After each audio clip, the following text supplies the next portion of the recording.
नमस्कार दोस्तों, मैं अनुज मिश्रा दयासा क्लासेस यूट्यूब चैनल पर आपका स्वागत है। आज हम लोग बात करेंगे सनातन धर्म के एक ऐसे संस्कार के बारे में जिस वो संस्कार ना होने के पूर्व एक ब्राह्मण को यज्ञ करने का अधिकार प्राप्त नहीं होता है या फिर पूजा पाठ करने का अधिकार प्राप्त नहीं होता है। सनातन धर्म के अनुसार 24 संस्कार होते हैं। यूँ तो वेद व्यास के अनुसार 16 संस्कार को ही मुख्य माना गया है और 8 संस्कार को उप संस्कार माना गया है, लेकिन 16 संस्कार और 8 उप संस्कार को मिलाकर 24 संस्कार होते हैं। मैं इन संस्कार के बारे में भी आपको बताऊंगा कि एक मानव जीवन में सनातन धर्म के आधार पर ये जो 16 संस्कार और 8 उप संस्कार होते हैं वो क्या क्या होते हैं और क्या क्या विषयों पर उसकी चर्चा होती है। लेकिन आज का जो वीडियो है ये विशेष रूप से 16 संस्कार में हम एक संस्कार के बारे में बात करेंगे जिसको कहते हैं उपनयन संस्कार।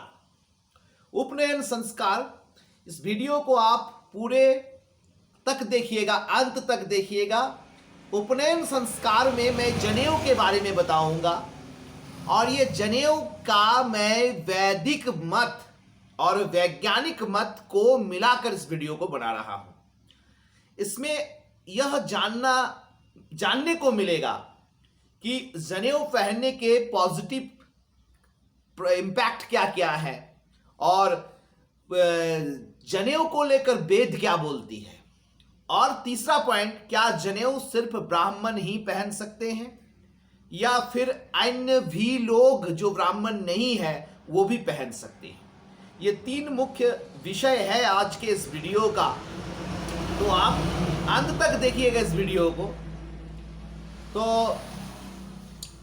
सनातन धर्म के आधार पर, ऋग्वेद के आधार पर हम जनेऊ धारण, जिसको यज्ञोपवीत कहते हैं, यज्ञ अर्थात पवित्र यज्ञ के माध्यम से हम जनेऊ धारण करते हैं। ये जो संस्कार है उपनयन संस्कार, ये सिर्फ ब्राह्मणों का नहीं होता है। अर्थात सनातन धर्म में हर एक सनातनी जनेऊ पहनने का अधिकारी होता है, लेकिन इसके कुछ कंडीशन होते हैं। कंडीशन ये होते हैं कि ये जो इतने नियम कानून से बंधे होते हैं, इतने ज्यादा नियम कानून इसके अंदर होता है, उस नियम कानून को पालन करना बहुत ज़्यादा मुश्किल हो जाता है, बहुत ज़्यादा समस्या भरी हो जाती है।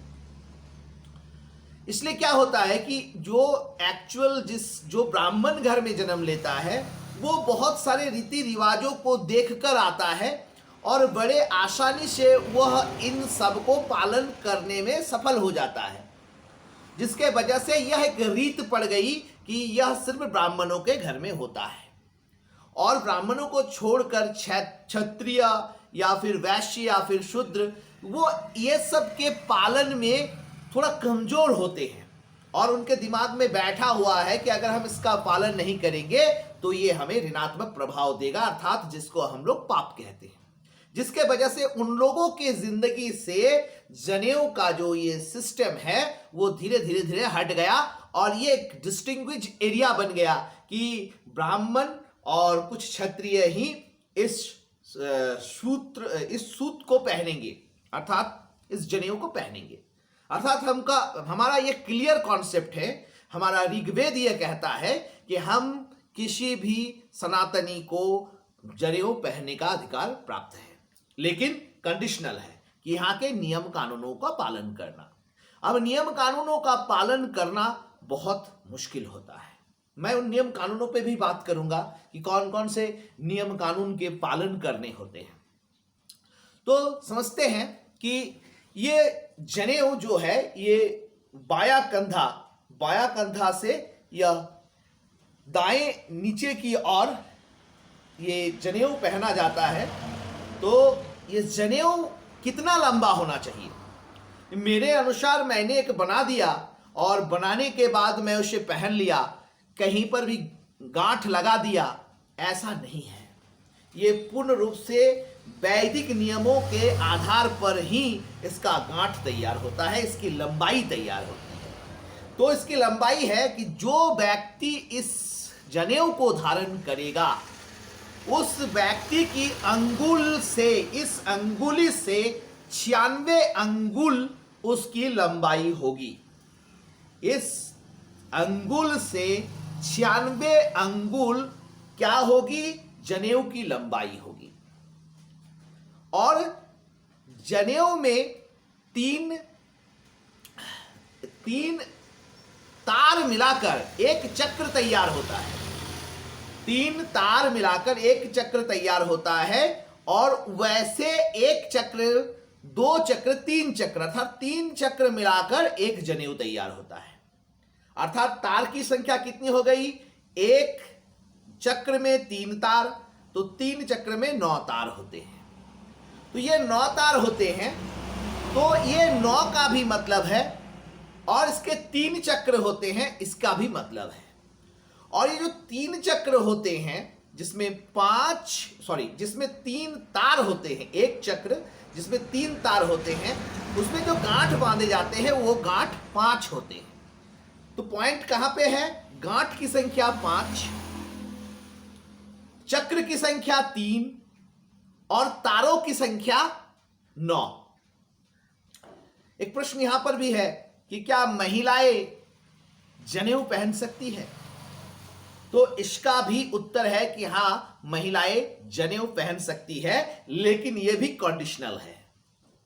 वो महिलाएं जो संसार को छोड़कर आश्रम में रहती है, यानी आश्रम मतलब होता है संन्यास आश्रम, आश्रम का मतलब संन्यास आश्रम में रहती है, वहां पर वो पहन सकती है। यह वैदिक मत है। अब मैं बात कर रहा था कि 5 गांठ, 9 तार और 3 चक्र। इसे 3 चक्र ही क्यों लिया गया? यह 3 चक्र लिया गया क्योंकि यह संसार जो है वो ब्रह्मा विष्णु महेश से ही संचालित है, निर्माणित है और विध्वंसित भी है। अर्थात हम लोग ओम शब्द का जो प्रयोग करते हैं वो ओम ब्रह्मा विष्णु महेश तीनों है। तो इस ब्रह्मा विष्णु महेश को एक्चुअल ब्रह्मा विष्णु महेश के सम्मान में ही इसमें 3 चक्र लिए जाते हैं। जब एक बच्चा जन्म लेता है तो जन्म के साथ साथ 3 प्रकार के ऋण से वह मतलब 3 प्रकार के ऋण उसके ऊपर चढ़ जाते हैं। और ये 3 प्रकार के जो ऋण है, यही जनेऊ भी उसको क्या करता है? बताता है कि एक जनेऊ धारण करने वाले व्यक्ति के ऊपर 3 प्रकार के ऋण है, देव ऋण, पितृ ऋण और ऋषि ऋण। ये 3 ऋण को हम चुकाने में सफल नहीं होते हैं, लेकिन चुकाना हमारा टेंडेंसी में होना चाहिए, अन्यथा हम इस जनेऊ के हकदार नहीं हैं।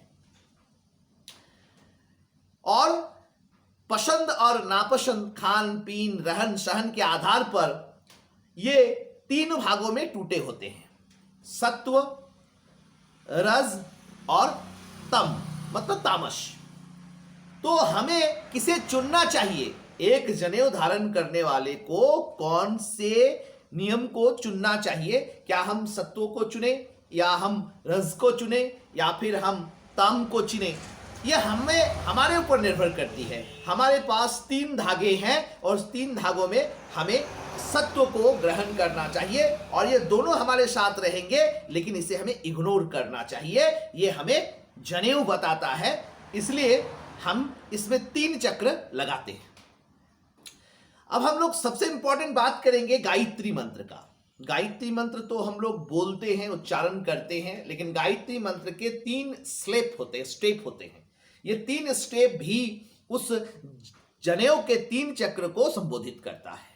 अर्थात 3 चक्र का ब्रह्मा विष्णु महेश से, देवऋण, पितृऋण और ऋषि ऋण से, सत्व रज तामस उससे और गायत्री मंत्र के 3 पद से इसका संबंध है। और ये हमें ये 3 चक्र बताता है। 3 चक्र के बाद अगर हम बात करेंगे, 3 चक्र के बाद अगर हम बात करेंगे तो 3 गुना 3 अर्थात 9 तार। ये 9 तार क्या बताती है? 9 तार बताती है कि ये 9 जो है ये हमारे 9 तार हमारे शरीर के 9 प्रकार के अंग को बताती है। 9 प्रकार के अंग को बताती है। जैसे एक तार बताती है मुख को, और 2 तार बताती है नासिका को, तीसरा 2 आंख को, मतलब अभी तक मुख 1, 2 नासिका मतलब 3 तार, 2 आंखें मतलब 5 तार, 2 कान अर्थात 7 तार और मल मूत्र के 2 छिद्र, इससे 9 तार हो गए। तो जनेऊ के 9 तार 9 प्रकार के अंग को बताते हैं। साथ ही साथ ये जनेऊ के 9 तार 9 ग्रह को भी बताते हैं। वो 9 ग्रह जो हमारे जीवन के ऊपर में, एक्चुअल 7 ग्रह हमारे जीवन के ऊपर में है और 2 ग्रह हमारे जीवन के साथ साथ चलते हैं, जिसे हम राहु और केतु बोलते हैं। तो ये टोटल जो 9 ग्रह है, ये 9 ग्रह हमें क्या करते हैं? हमें देखते हैं। एक्चुअल बात करें तो वो सीसीटीवी कैमरा की तरह होते हैं और हमारे सभी कर्मों का वो हिसाब लेते हैं। तो वो 9 तार अर्थात 9 ग्रह को इंडिकेट किया जाता है, जिसमें हमें हमेशा ज्ञान रखना पड़ता है कि यह 9 ग्रह को हम हमेशा मान के चलेंगे, इसके नियम शर्तों को मान के चलेंगे। उसके बाद ये जो 5 गांठ होती है, जनेऊ तैयार करने के 5 गांठ देने पड़ते हैं। ये 5 गांठ 5 प्रकार के धर्म को बताती है। अर्थात इसमें है ब्रह्म, धर्म, अर्ध, काम और मोक्ष। ये 5 प्रकार के गांठ होते हैं। मैं गांठ का नाम फिर से बताता हूं। ब्रह्म, धर्म, अर्ध, काम और मोक्ष, ये 5 प्रकार के गांठ होते हैं। इन 5 प्रकार के गांठ 9 प्रकार के अंग और 3 प्रकार के चक्र के विशेषताओं के आधार पर जनेऊ तैयार होता है। और जनेऊ की लंबाई 96 अंगुल होती है। किसके अंगुल के आधार पे? जो इसे पहनेगा उसके अंगुल के आधार पे। जैसे कोई छोटा 7 साल का बालक या फिर 8 साल का बालक अगर उसे पहनता है और मैं अपने अंगुलियों से अगर उसका 96 अंगुल माप कर देता हूं तो उसका जनेऊ क्या होगा? उसका जनेऊ बहुत नीचे तक आ जाएगा, कमर के एकदम नीचे तक आ जाएगा और वो हमेशा अशुद्ध कहलाएगा। तो ये जो जनेऊ की लंबाई के बारे में मैंने बता दिया। अब ये वेद कहते हैं, वेद का ये कहना है, ऋग्वेद का ये कहना है कि जनेऊ धारण करने वाले व्यक्ति को 64 कलाओं का और 32 विद्याओं का ज्ञान होना चाहिए। 64 कला और 32 विद्याओं का ज्ञान होना चाहिए और उस ज्ञान को अर्जन करने के लिए उसे उपाय करने चाहिए। तो ये 64 कलाएं जो है उस पर मैं बात करूंगा। ये विद्याएं जो है 32 विद्याएं, मैं उन विद्या पर बात कर रहा हूं। ये विद्या में 4 वेद, 4 उपवेद, 6 वेदांग, 6 दर्शन, 3 सूत्र ग्रंथ और 9 आरण्यक हैं। इन सभी को जोड़ने से 32 विद्याएं होती है। मैं फिर से एक बार रिपीट करता हूं।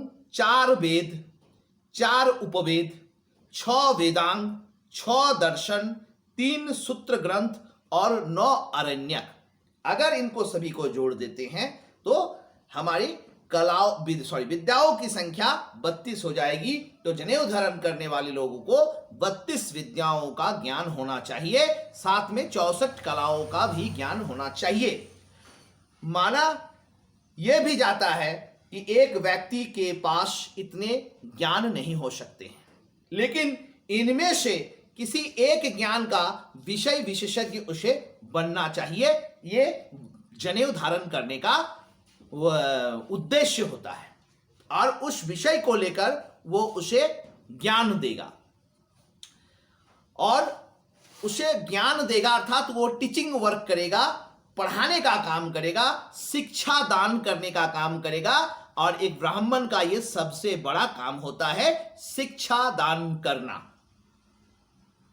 64 कलाओं में वस्तु निर्माण, व्यंजन कला, चित्रकारी, साहित्य कला, दस्तकारी, भाषा, यंत्र निर्माण, सिलाई, कढ़ाई, बुनाई, दस्तकारी, आभूषण निर्माण इत्यादि आते हैं। इसमें इंजीनियरिंग आ गया, आर्किटेक्चर आ गया, मैनेजमेंट आ गया। ये सारे चीज वेद में लिखे हुए हैं। हम वेद को अगर अध्ययन करेंगे तो उसमें वास्तु निर्माण का मतलब होगा सिविल इंजीनियरिंग हो गया। सिविल इंजीनियरिंग हम वहां पर पढ़ सकते हैं।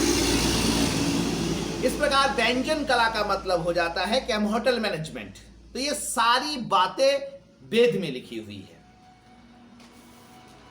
तो जनेऊ के अब हम पहनने के लाभ को समझते हैं। जनेऊ को पहनने के दो प्रकार के लाभ देखेंगे हम, एक प्रत्यक्ष लाभ और एक अप्रत्यक्ष लाभ। तो प्रत्यक्ष लाभ और अप्रत्यक्ष लाभ क्या है? तो पहनने के जो नियम है वो तो मैं पहले ही बताया कि ये बाएं कंधे से स्टार्ट होते हुए वो दाहिने के कमर तक आती है। तो एक साइंस है एक्यूप्रेशर साइंस। एक्यूप्रेशर साइंस कहती है कि शरीर के इन हाथों में, पैर के तल में और इस कान में सभी जगह को मिलाकर 365 एनर्जी पॉइंट होते हैं। ये मैं नहीं, ये एक्यूप्रेशर साइंस कहती है। 365 एनर्जी पॉइंट है। तो ये कान में भी हमारी एनर्जी पॉइंट होती है। तो ये एनर्जी पॉइंट को अगर हम दबाते हैं, ये कान के पीछे वाले भाग एक नीचे तक, ये सब एनर्जी पॉइंट होते हैं। और ये बहुत सारे रोगों को मुक्त करने के नाड़ी भी होती है, जिसे हम एक्यूप्रेशर से हम इन सब बहुत सारे रोगों को दूर हटा सकते हैं। यहां पर कान में एक तंद्रा होती है, एक सिरा होती है, जिससे हमारी ब्रेन के साथ उसका कनेक्शन होता है और हमारा ब्रेन वहां पे शर्फ होता है। साथ ही साथ इस कान के साथ एक बायोलॉजिकल टर्म भी ऐड होता है। ये जो स्पर्म होता है, स्पर्म अर्थात जो वीर्य होते हैं, इसके साथ इसके कंट्रोल का बहुत बड़ा संबंध होता है। अगर हम अपने आप को संयमित रखना चाहे, कंट्रोल करना चाहें, तो हम कान के इस पीछे हिस्से को दबा देने से हम संयम हमारे अंदर आ जाता है। साथ ही साथ हम भूख को घटा बढ़ा सकते हैं, प्यास को घटा बढ़ा सकते हैं इन्हीं पॉइंट के माध्यम से। तो जनेऊ में एक सिस्टम क्या है, विज्ञान कहती है, ये विज्ञान कहती है लेकिन वेद कहती है कि इस जनेऊ को जब हम धारण करते हैं और जब हम लघु शंका या दीर्घ शंका का काम करने के लिए जाते हैं, तो हम जनेऊ को कान में लपेट देते हैं, ढाई बार घुमाते हैं। इससे क्या होता है, वो एक्यूप्रेशर जो पॉइंट होते हैं वो दबने स्टार्ट हो जाते हैं। और दबने स्टार्ट हो जाने से क्या होता है, वो सारी नाड़ियां खुल जाती है। खुल जाने से हमें इनमें कंट्रोल आ जाता है। इसलिए ब्राह्मण ज्यादा उपवास करने में सफल होते हैं।